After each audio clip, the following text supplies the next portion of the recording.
Hi, good morning. Ay, magmamadali na tayo kasi gagala tayo. Ang problema, anong oras na? Ayan o. Alas 8 na 19. Tapos yung train na binili kong ticket, ayan o. 8:41. Putang na, maghahabol pa tayo. Tapos yung Uber ko, 5 minutes pa. Mahal pa naman ng ticket dito. Hindi ka dapat sakto ka sa oras kasi on time yung train naman. Kaya mamadali na tayo. Bahala na. See you later.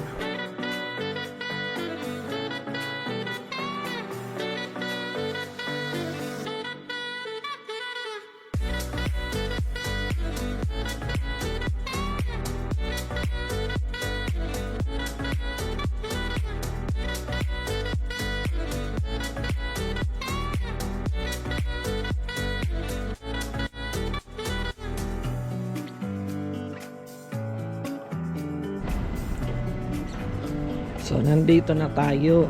Kaso, B51 na. Late tayo ng 10 minutes. Kakainis. Hindi ko dinala yung ugali ko sa Pilipinas na mag-advance ba. Tanga mo, girl. Ang tanga mo. Tanga mo, late ka tuloy.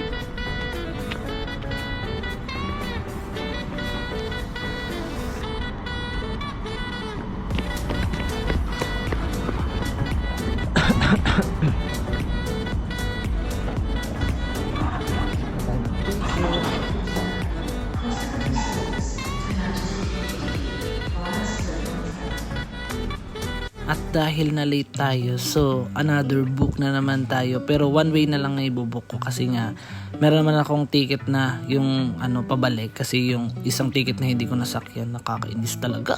Magkakape na nga lang ako. Mag-coffee na lang muna tayo kasi wala tayong choice.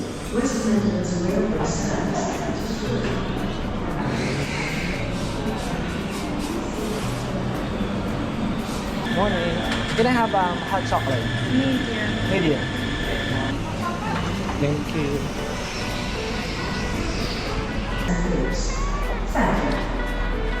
Ay, naku, Diyos ko man.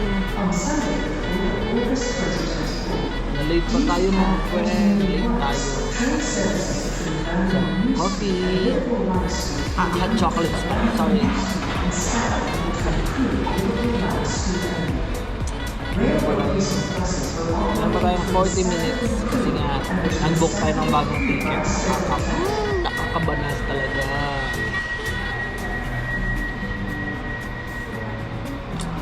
Minsan na nga lang lumabas, na late pa.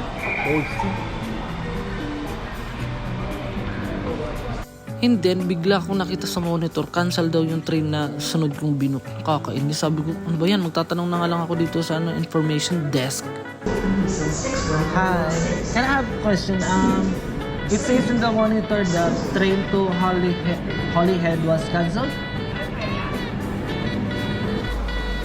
Oh, it's not cancelled. It's still the 9:41. Okay. Thank you. They say it's not. No. It's a mistake then. Yeah, maybe. But I already asked of the Holyhead, it's not cancelled. Yeah. Good, that's good. Yeah. So, ganun, nagtanong muna tayo kasi nga akala ko cancelled. Kasi may nakalagay doon, this train was cancelled. So, kailangan natin magtanong-tanong big para hindi tayo ma-wrong.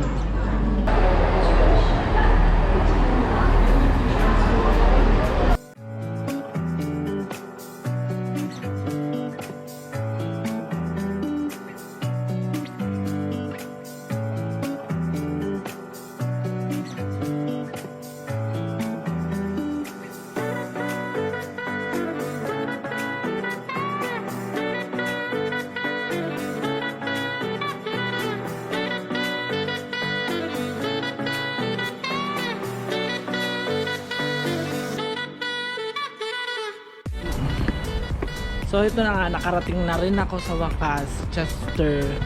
It's already 11:30.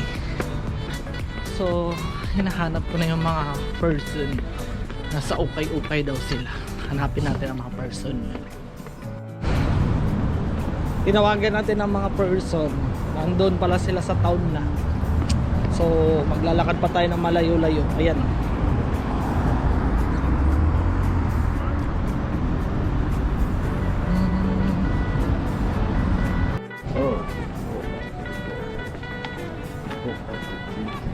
Dito na tayo sa town.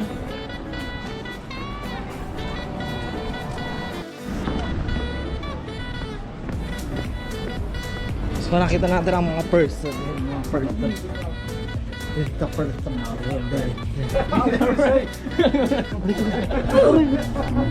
Kanin. Konti lang. Siyempre, hindi mawawala ang kain pag nasa galaan. So, nandito kami sa Panda. Ano to? Eat all you can. 13 pounds lang to. So, humataw talaga kami sa kain dyan. Lahat ng ulam talaga kukunin ko.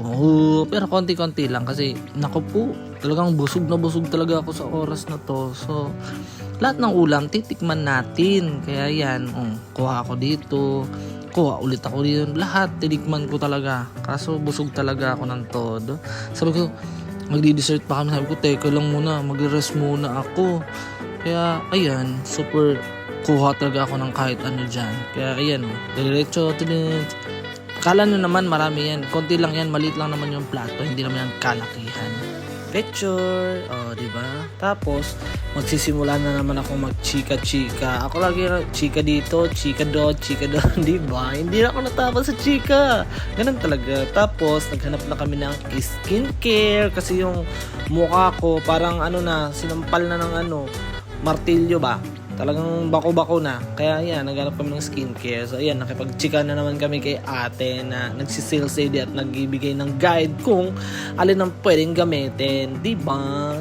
Dapat itong friend kong si Hiro, nakipag-chikahan na rin kay ate. Siyempre, discount card ang kailangan. Bigay mo lahat. Sige. Tapos pumunta na kami ng Filipino market. Yan, namili na kami ng namili. Tapos, yung bata, tumapat talaga sa camera ko. Chuk! Diba? Tuwang-tuwa ang batang yan. Sana ang cute-cute, tas ang puti-puti. Sana yung ganyan, dapat ganyan ang skin ko, hindi bako-bako. Tapos, yun na, uwian na. Kaya yan. Next time ulit. See you. Thank you po sa mga nanonood.